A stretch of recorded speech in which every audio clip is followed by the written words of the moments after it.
Hello दोस्तों, नमस्कार। मेरे YouTube चैनल कहानी स्टोरी में आप सभी का स्वागत है। चलिए दोस्तों, कहानी शुरू करते हैं। हर दिन एक भिखारी दरवाजे के पास आकर भीख मांगता था और घर का मालिक हमेशा घर के बाहर आते ही उसे देखकर फिर जाया करता। कई बार उसके लिए गालियां भी बकता। वो कहता, तू जिंदा ही क्यों है? पूरी जिंदगी ऐसे ही भीख मांगेगा क्या? धरती का बोझ क्यों बना बैठा है? और कभी कभी उस भिखारी को गुस्से में वह धक्का भी मार दिया करता। इतना कुछ हो जाने के बावजूद अधिकारी के मुंह से सिर्फ यही निकलता कि भगवान भगवान तुम्हारे पापों को माफ करे। एक बार सेठ को धंधे में बड़ा नुकसान होने की खबर मिली। सेठ बहुत परेशान था कि तभी उसके दरवाजे पर वही भिखारी आया।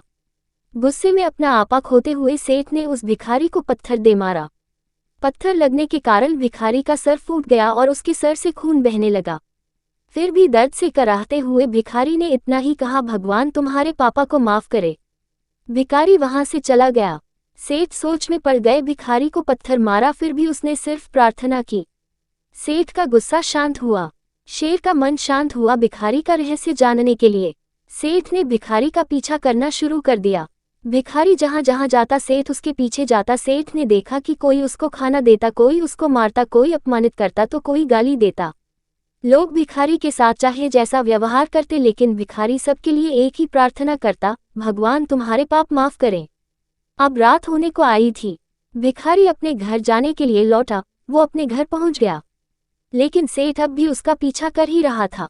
एक पुरानी टूटी हुई खटिया पर एक बूढ़ी औरत लेटी हुई थी, काफी कमजोर और बीमार लग रही थी। वह भिखारी की पत्नी थी।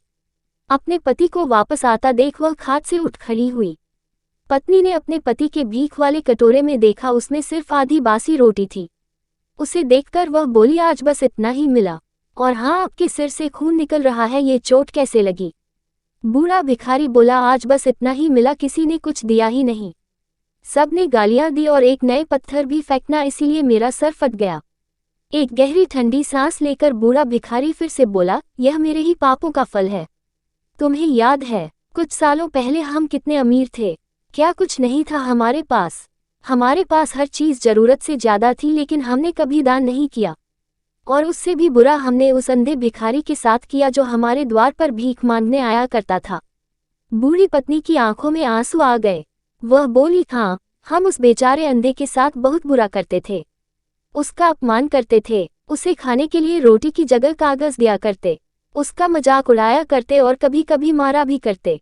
मैंने कभी उसको रास्ता नहीं दिखाए। एक बार मैंने उसके मुंह पर मिट्टी भी फेंकी थी और वह हमेशा दुखी होकर यही कहता कि भगवान तुम्हें तुम्हारे किए की सजा देगा, भगवान तुम्हारे पापों की सजा जरूर देगा।